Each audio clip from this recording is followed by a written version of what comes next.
Hello student, કેમ છો? મજામાં?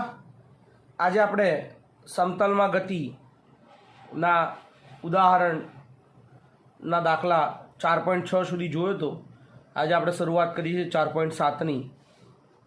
જો વિદ્યાર્થી મિત્રો તમે આ ચેનલ ઉપર નવા હોય અથવા ચેનલ સબસ્ક્રાઈબ કરવાની બાકી હોય તો સબસ્ક્રાઈબ કરજો, લાઈક કરજો અને શેર કરજો.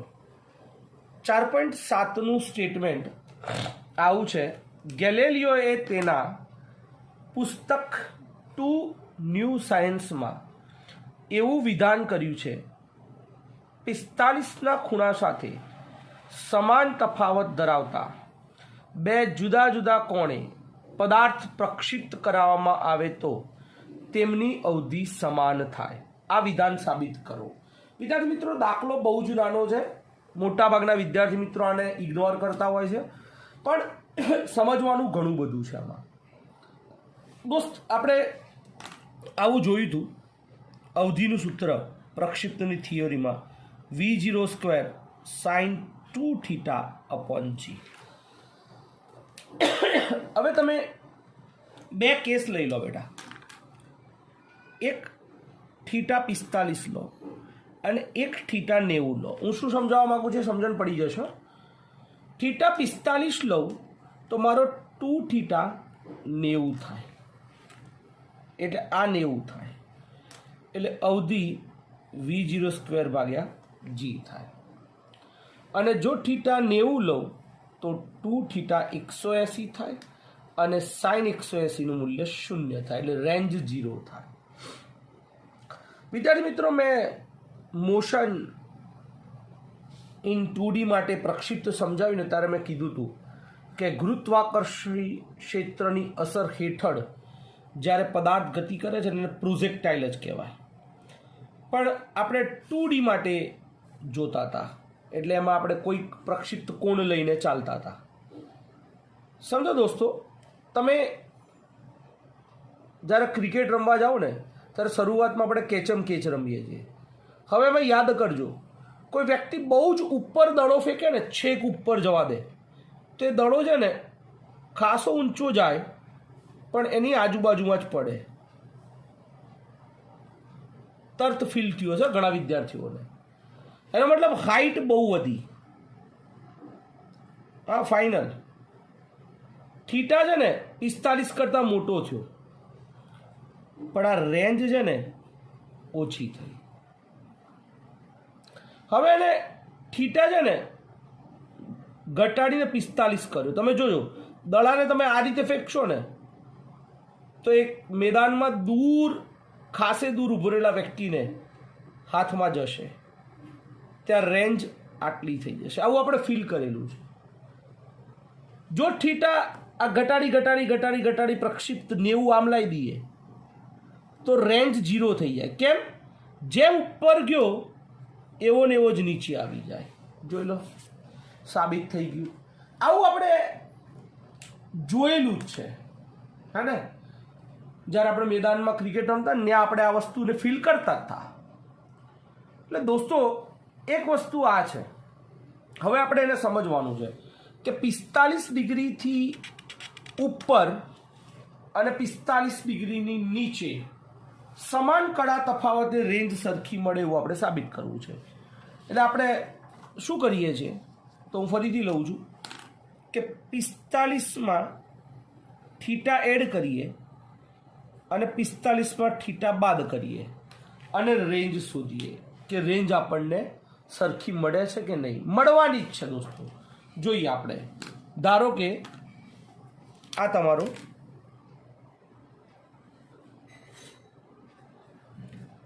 એક્સ અને વાય પ્લેન છે.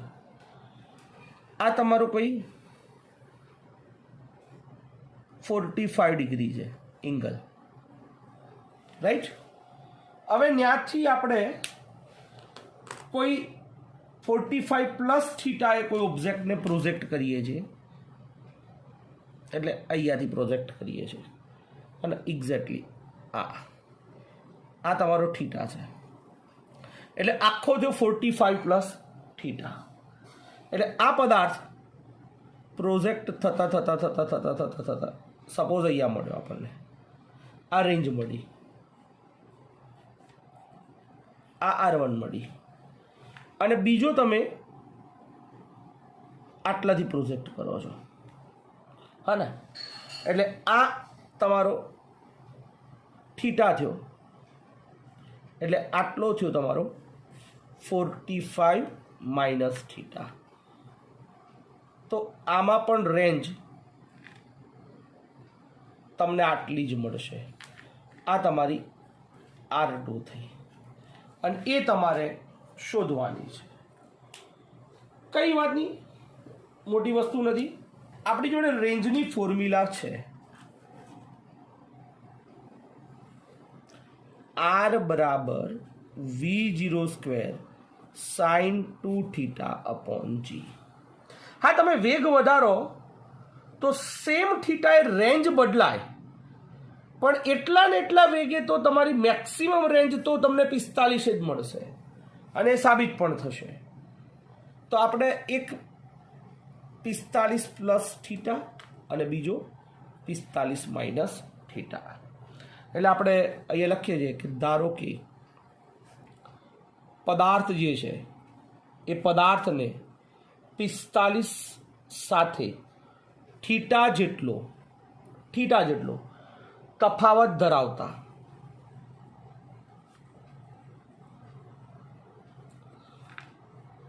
-θ એન્ડ 45 માઇનસ થીટા, એ જે અવધિ મળે છે માઇનસ થીટા, એ મળતી અવધિ R1 અને R2 છે. તો વિદ્યાર્થી મિત્રો, R1 બરાબર V0² સાઇન, સીધું નહીં લખી દો, સાઇન 2θ, થીટાની જગ્યાએ મૂકી દો 45 + થીટા ભાગ્યા g. V0 as it is sine 90 થઈ જશે, અને આ થઈ જશે 2θ અપોન g. વિદ્યાર્થી મિત્રો, આપણે આવું ભણ્યા હતા ઓલ S, T અને C. 90 + થીટા એટલે બીજું ચરણ આવે, અને બીજા ચરણમાં સાઇન ધન હોય, સાઇનનું થઈ જાય cos 2θ ભાગ્યા g. તો R2 માટે V0² સાઇન 2θ ભાગ્યા g. થીટા એમાં કેટલો મૂકો બેટા? 45 માઇનસ થીટા, એટલે V0² સાઇન 90 માઇનસ 2θ. આ બેને અંદર ગુણી નાખ્યા. 90 માઇનસ થીટા, 90 માઇનસ થીટા કયા ચરણમાં આવે બેટા? પહેલા ચરણમાં. અને પહેલા ચરણમાં તમારો સાઇન ધન જ હોય, એટલે આ શું થશે? તો આ થશે V0² cos 2θ upon g. આને સમીકરણ 1 કહો, આને સમીકરણ 2 કહો. હવે 1 અને 2 ઉપરથી આપણે સિમ્પલ લખી શકીએ કે from 1 and 2 R1 is equal to R2 is equal to R.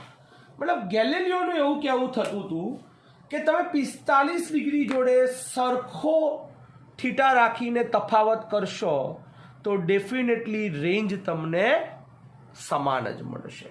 Okay, ઠીક છે દોસ્તો.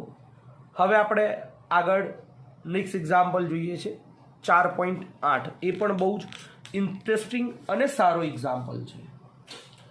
શું કહે છે તમને? એક પર્વતારોહક જમીનથી 490 મીટર ઊંચે પર્વતની ધાર પર ઊભો છે. તે એક પથ્થરને સમક્ષિતિજ દિશામાં 15 મીટર પ્રતિ સેકન્ડની પ્રારંભિક વેગથી ફેંકે છે, હવાનો અવરોધને અવગણતા પથ્થર કેટલા સમયમાં જમીન પર પડશે તે શોધો અને અથડાતી વખતે તેનો વેગ શોધો. વિદ્યાર્થી મિત્રો, બહુ સરસ છે. અહીંયા એક્ઝેક્ટલી તમને થીટા નથી આપેલો, હા ને, તો તમને શું ડિસ્ક્રાઇબ કર્યું છે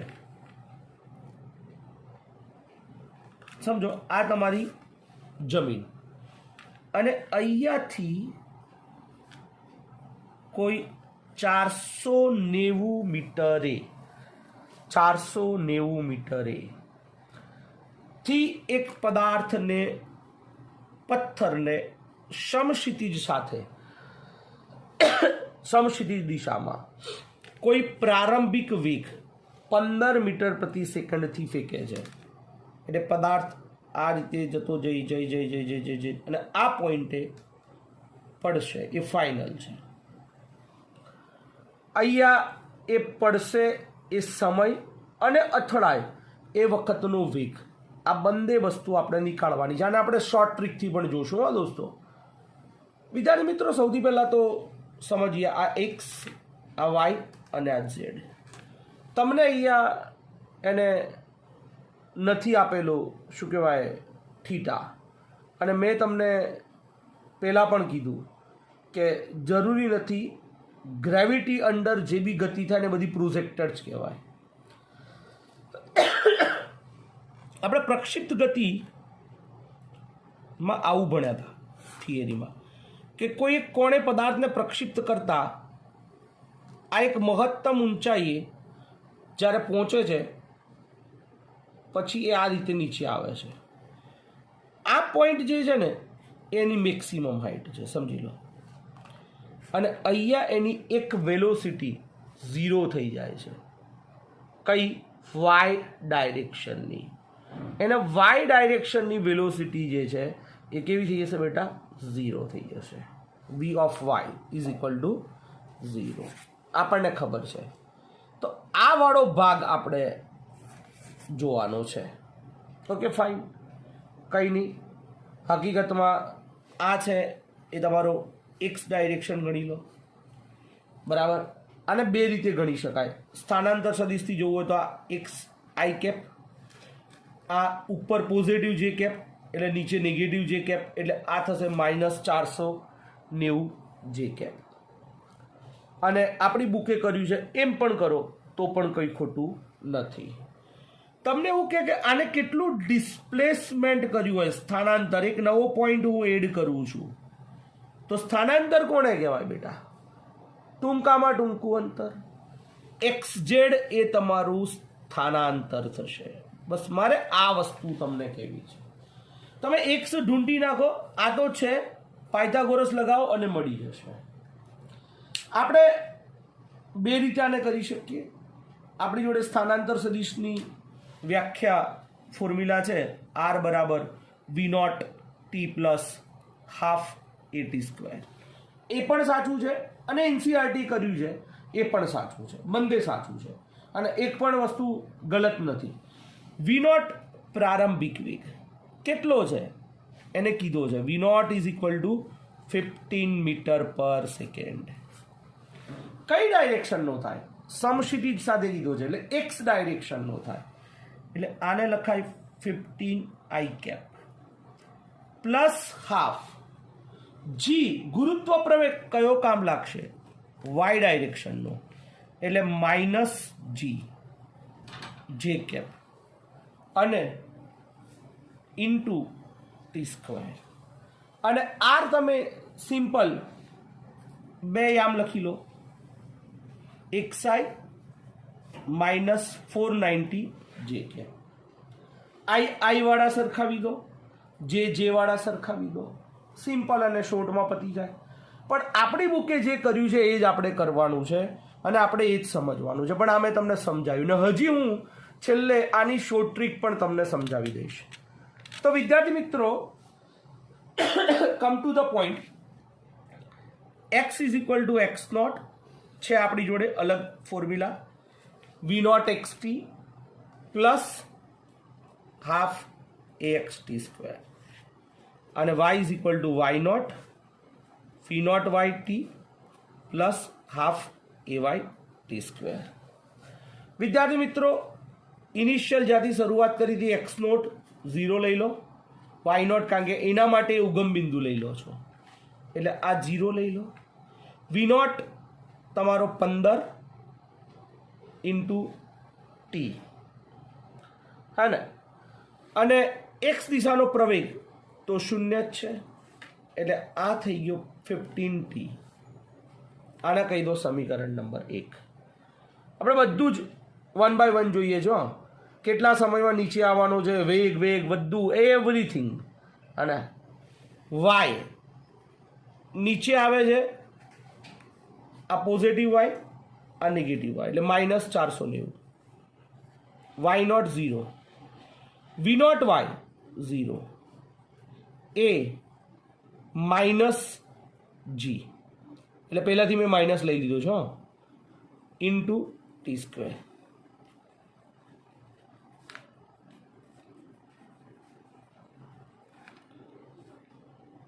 આ લઈ લો 490 ઇન્ટુ 2, બંને બાજુથી માઇનસ માઇનસ કટ થઈ જશે, G into T square. T square 490 into 2 ભાગ્યા જી. જી કેટલો છે 9.8. આને શું કરો બેટા, આને 98 કરી દો અથવા 4.9 થઈ જશે. 2 વડે ભાગશો ને 49 દુ 98, 4.9 ના 490 એટલે આ થઈ જશે 100. તો T square is equal two 100, T બરાબર 10 સેકન્ડ. ટી બરાબર 10 સેકન્ડમાં પદાર્થ ક્યાં આવી જશે, નીચે આવી જશે. ફાઇનલ. ઓકે, એટલે કેટલા સમયમાં નીચે આવશે એ ખબર પડી ગઈ. હવે તમારે શોધવાનો છે વેગ. તો ભાઈ વેગ માટે તમારી જોડે ફોર્મ્યુલા છે 2, vx બરાબર v0x ax into T. v0 તમારો 15 છે બેટા, કોઈ બાત નહીં. vy બરાબર v0y plus ay into T. આ 0, એ તમારો 9.8 અને ટી તમારો 10, -98 મીટર પર સેકન્ડ. હવે તમારે કુલ વી શોધવો છે એટલે તમે આવું લખશો બેટા, વી બરાબર vx પ્લસ વી એટલે મોડ લેશો તો √vx square plus V square, 15નો સ્ક્વેર પ્લસ તમારો જે 98 છે માઇનસ એનો સ્ક્વેર. 15નો સ્ક્વેર ખબર જ છે બધાને 225. 98નો સ્ક્વેર 1 સેકન્ડ 9604. આ બંનેનો સરવાળો કરી લો. 98 29 5 ને 4 9, આ 2 અને આ 2 આને મળી જાય એટલે 98 29. એનું વર્ગમૂળ કાઢો. 10,000 હોય તો એપ્રોક્સિમેટલી 100 નીકળે એટલે આ છે ને એપ્રોક્સિમેટલી 99.4 લમસમ 99 મીટર પર second. Clear my point? Is it clear? આટલા વેગથી એ પદાર્થ નીચે અથડાશે. ઠીક છે બેટા? હવે જો તમને વાત કરું તો આગળ કે આપણે શોર્ટ ટ્રીક એપ્લાય કરવા જઈએ. 1:3:5 વાળી 5, 15, 25, 35, 45, 55, 65, 75, 85. 1, 2, 3, 4, 5, 6, 7, 8, 9 અને આ 95. હા ને, આ 5 આને આપી દો, 100 થઈ ગયા. ઓકે, એટલે આ 180, 180 ને 75, 180 ને 75 એટલે આ પાછા આપી દો એટલે બીજા 80 થઈ જાય, એટલે 180 ને 80, 180 વત્તા 80 0 16 ને 1 260, હા બરાબર છે, 260 અને 60 320, આ પાછા આપી દો એટલે 60 380, 380 અને 40 420, 420 અને આ પાછા આપી દો એટલે 420 ને 40 460, આ 20 આપી દો 480 અને આ 15 ને 5 480 અને 20 એટલે 500. બેટા આપણા કેસમાં આપણે શોર્ટ ટ્રીકવાળો જે જોતા હતા ને એમાં આપણે 10 કન્સિડર કરતા હતા, હે ને, એટલા માટે 500 આવ્યો, બાકી 490 થાય. આવી ગયો એટલે 10 સેકન્ડમાં પદાર્થ નીચે આવશે. દરેક 1 સેકન્ડે 10 મીટર પ્રતિ સેકન્ડની ઝડપ વધે, બીજી સેકન્ડે 20 થાય, ત્રીજી સેકન્ડે 30, એમ 10મી સેકન્ડે કેટલો થાય 100 થઈ જાય. ક્લિયર? ઓકે. સો આ રીતે આપણે એને સોલ્વ કરી શકીએ છીએ. ઠીક છે બેટા. So bye, take care. આપણે નેક્સ્ટ લેક્ચરમાં બીજા 2 એક્ઝામ્પલ મૂકી અને સ્વાધ્યાય ઉદાહરણના બધા જ દાખલા પૂરા કરી દઈશું. ત્યાં સુધી કોઈને ડાઉટ હોય તો મને વોટ્સઅપ કરી શકો છો અથવા કોલ કરી શકો છો. Bye, good night.